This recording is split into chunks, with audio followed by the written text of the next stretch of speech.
Howdy folks, Jamboree here. For those of you who don't know, this is my Patreon, a place for my fans to financially support me in return for rewards. And one such exciting Patron perk is a review request. Today, I'll be granting one such request, the Toy Warrior. In this South Korean animated movie, a boy called Janu is excited to get his hands on the new Toy Warrior action figure, but said product has been discontinued and replaced with the Princess Sherbet doll line. Then, when Janu returns to school, he meets a new student called Sherry, who is alarmingly similar to said princess doll. And this mysterious girl ends up accidentally sending Janu to the land of toys, where Sherry reveals herself to be the Princess Sherbet, and Janu is actually destined as the chosen one. So, with help from a magic gem, Janu transforms into the Toy Warrior and must stop the evil Dark Warrior from enacting his messed up master plan. So, this movie was a childhood fever dream for the niche few who caught it on TV back in the 2000s, but fans found it tricky to track it down again in the internet age, until the streaming website Popcorn Flicks made it officially available to Western audiences. Personally, I had no idea that this film even existed until a patron requested it, but it does remind me of the sort of obscure animated movie that I would have reviewed in my early YouTuber days, so this review is going to feel kind of nostalgic for long-time viewers of my channel. Anyway, I came out of this movie with mixed opinions and feelings, because while it might seem like your typical power fantasy isekai, it actually has an interesting dark and profound side for a bubblegum kids flick, but the actual execution is very wonky, misguided and messy. I can respect its ambition, but the finished release is a drunken hodgepodge of many weaknesses and rare positives. Let's begin with what doesn't work, like the super hyperactive sugar rush pacing. Seriously? I cannot downplay how fast this movie goes by, or the shocking rarity of breaks between all of the noisy and busy chaos. There's this machine gun fire rapidness to the storytelling that's utterly relentless, and the movie cheekily expects kids to keep up with every hasty info dump or world building drop. Do not expect frequent opportunities to acknowledge new exposition or casually take in the otherworldly setting, because this movie has overdosed on coffee and monster cans, and it is not waiting for you to catch up with it. What's the big deal?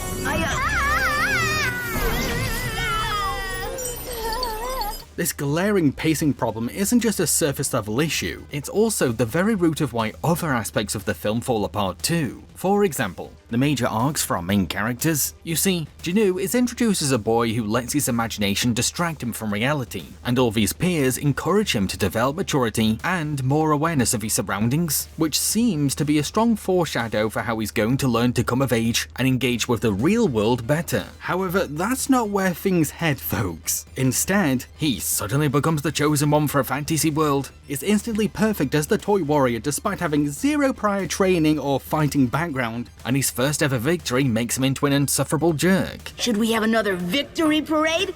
Or declare a national holiday? I've got it!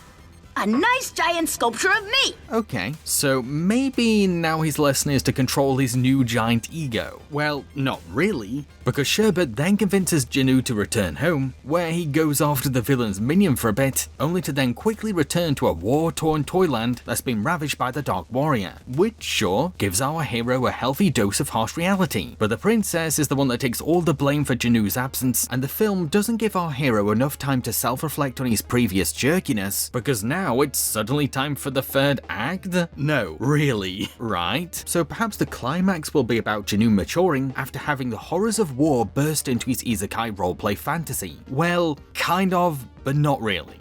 Sure, he now embraces being this land's official protector with a bit more seriousness, but we don't get the impression that he's naturally humbled himself, because he's still got a self-gloating attitude. Don't worry, it'll work. You've got the word of Toy Warrior! Sure, eventually facing a very imposing villain at least knocks Janu down a peg, because it teaches the boy that he does have exploitable weaknesses, and how he's not as invincible as he initially thought. However, this step forward is cut off, because the villain then drains all imagination from Earth, and now the movie is about every kid being zombies, including Janu. Anyone got whiplash yet? Luckily, Janu's talking backpack wakes him up, yes, just go with it folks, and Janu then frees every other kid by encouraging them all to be their imaginative silly selves. We're kids! We're supposed to be silly and play! Whoa! Yeah! Look, I'm all for a nice little sentiment about letting kids be kids, plus it is neat how the strict adults now have to learn to appreciate the children's imaginations. but it's also such a dramatic goalpost shift from the beginning of the movie, which clearly framed Janu's over-imagination as a character flaw that kept landing him in hot water. Until you can come to class on time, you can stay after school. Detention?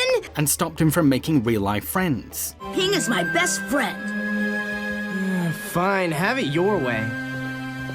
You know, maybe if you spent a little more time in the real world, you might actually have some real friends. I do like how Janu inevitably defeats the villain in the end without a mech suit, because it teaches him that he doesn't need the fantastical bravado of the Toy Warrior mantle to achieve greatness. However, the film then ends with Janu returning to Toyland as a newly crowned Toy Warrior, while seemingly picking fantasy friends over any potential real ones. Talk about having your cake and eating it too. Maybe the movie is trying to say that he can have the best of both worlds, but besides showing him bragging his story to his class, we never get to see what Janu's life in the real world is like now, or if he's even fixed his bad habits from the movie's start. This is maybe the most turbulent and confused character arc that I've ever come across. It's clearly just supposed to be a simple hero's journey, yet the movie overcomplicates it by flip-flopping on Janu's want versus need. In fact, now I can return to the land of toys whenever I want. I personally think that the film should have just stuck with the whole Janu needs to learn to control his imagination angle, because it's a goal that fits a coming of age, and an arc that can branch out into lessons on responsibility, self-awareness, and humility. 3 qualities that Janu really desperately needs. I'm the great toy warrior.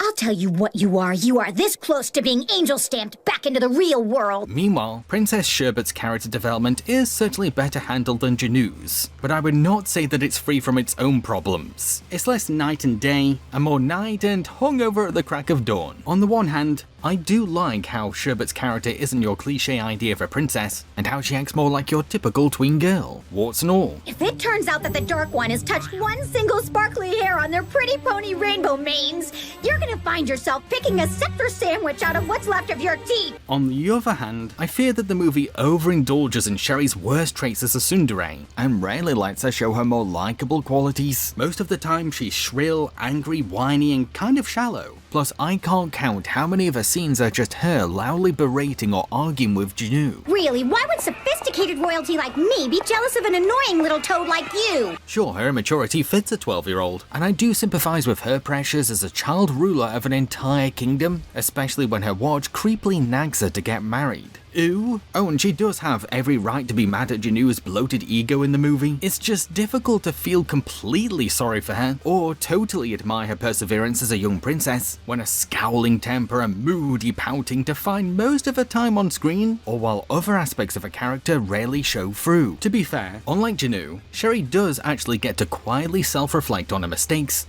and even apologise to Janu for a harshness towards his hero potential, who did originally show qualifications for being the protector of toys. Janu fixed my police lights in the real world, and look at me now!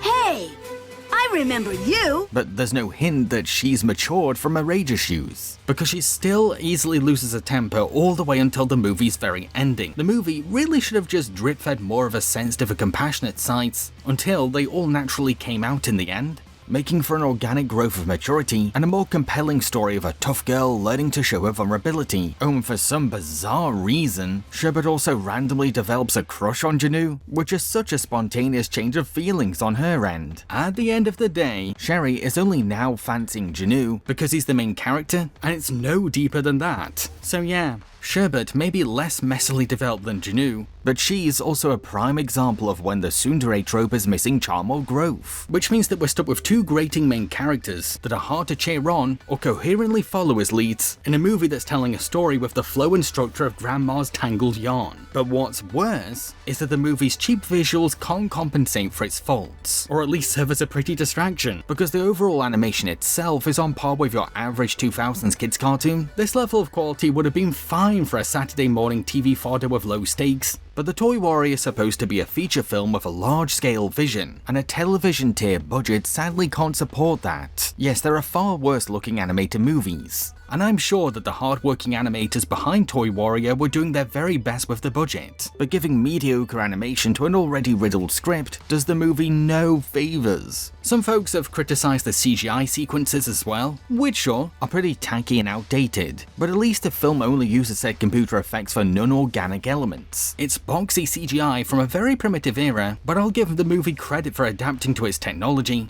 and not giving us anything creepily uncanny valley in hindsight. All my complaining aside, I don't want to act like The Toy Warrior is a complete failure. There are some interesting ideas behind the project's inception, and I do think that a few of these well-intentioned concepts shine through the movie's many cracks. One example being the Land of Toys itself. This magical dimension totally embraces its toy aesthetic by letting its rich environments, textures, wildlife, and architecture be dictated by all things plastic and rubber. It's a rich and colourful fantasy realm that feels thriving, alive, and lived in. There's nothing generic about the Land of Toys, because the movie takes the very premise of its world to inventive heights, and delivered a setting that kids will find relatable and comforting, yet also whimsical and immersive. I wouldn't blame some older viewers for thinking that it's too visually overstimulating, but kids themselves are bound to want to visit it. Speaking of, that's actually the movie's biggest strength. As much as I resent the film for going back on its initial message about overimagination's consequences, I do think that the whole project embodies the boundless spirit of a child's youthful brain. Now that I think about it, The Toy Warrior heavily reminds me of Robert Rodriguez's children's movies, low-budget kids flicks that might come off as corny and unpolished, but still retain a campy and scrappy charm, an unapologetic and memorable weirdness, and a vividly acute understanding of a child's naive and strange creative logic. Brain.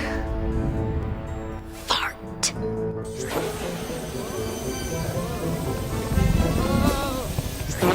Actually, I can think of one more praise for this movie before we close things off. You see, I might not like our lead heroes all that much, but Toy Warrior's villain, while far from perfect, is actually the closest that we get to solid character writing. Besides being a highly intimidating figure of shrouded darkness with a deeply twisted, evil plan for a kids' film, I see you've met my blobs. I've found that if you drain the imagination from toys and add a little black bile, they become wonderful blobs. this villain also leans into a very creative board game theme, and this can make facing him in his lair into its own daunting challenge. It looks like you rolled a 3.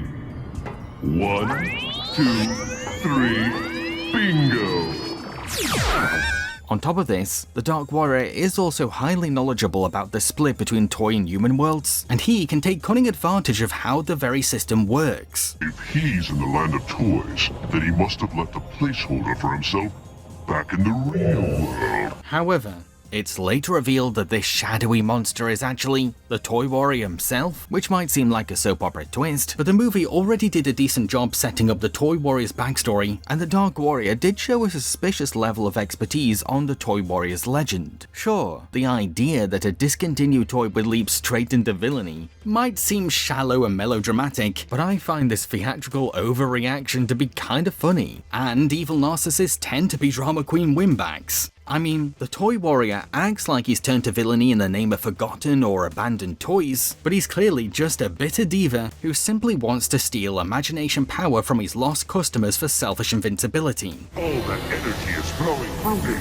making me more powerful than I could ever have imagined. What does annoyingly bug me though, is how the Toy Warrior gets a totally unearned redemption, just for the sake of a happy ending. He doesn't turn a cheek after feeling remorse, he just gets reset into a different character after being repaired, which is more creepy Clockwork Orange brainwashing than wholesome character development. To conclude, this movie is a messily structured and frantically paced 2000s time capsule that's very held back by its obvious budgetary limitations and unrestrained over ambition. While I can't in honest faith say that it's a good film, I can still appreciate its hidden positives and imagine its target audience getting heaps out of it as a playtime inspiration. Interestingly too, there are rumors of a different cut of this movie, with an alternate dub voice cast and extended scenes, so maybe what I reviewed today was actually just a butchering of a superior film. There's a chance. Not only that, there are apparently also plans for a Toy Warrior TV show, which I would have been totally down for, because I do feel like this movie's wild and ambitious premise